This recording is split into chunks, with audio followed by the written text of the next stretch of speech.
Yeah. Ito guys, share ko sa inyo kung paano magtanggal ng heater ng side mirror.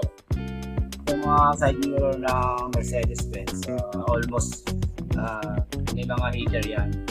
So yan yung mga nagkakos ng paglulubat ng battery. So dito sa Pilipinas, pwede na natin tanggalin yan or patayin na natin yung heater ng side mirror.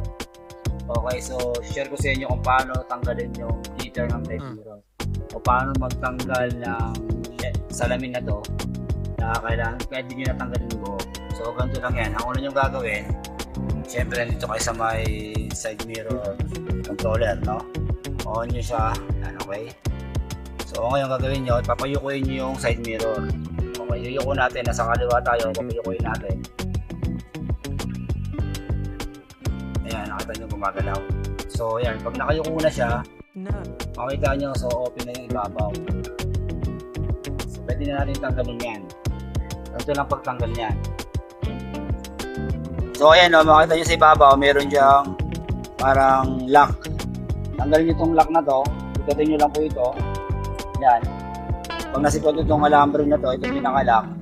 So susunod, hilahin nyo po itong ibabaw, pababa. Ayan. Pag nahila nyo na po yan, pinatanggal na po yung pinakasalamin.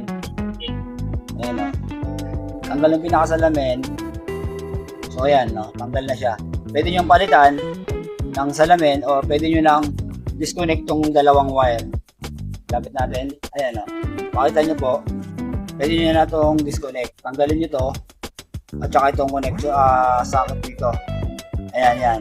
So ganoon lang po pagtanggal ng salamin. At pagtanggal ng heater, no? Ito yung sa heater. And then pagtapos na, halimbawa napalitan nyo na o kaya na-disconnect nyo na, pwede nyo na siyang ibalik. Kung ibabalik na natin, halimbawa okay na, no? Una nyo ikakabit naman to. Kakabit nyo to, ilalagay nyo sa tamang lagayan, ayan. So nakabit nyo na.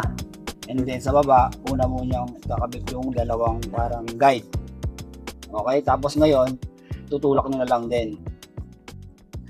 Ayan, nakakabit na siya, di ba? Ano mo na siya. Hanggang dito, madali lang naman to. Pwede nyo na siyang i-push na lang. Ayan. So, okay na po, nakabit na po natin. So, ganun lang po pagtanggal ng side mirror heater ng mga Mercedes-Benz.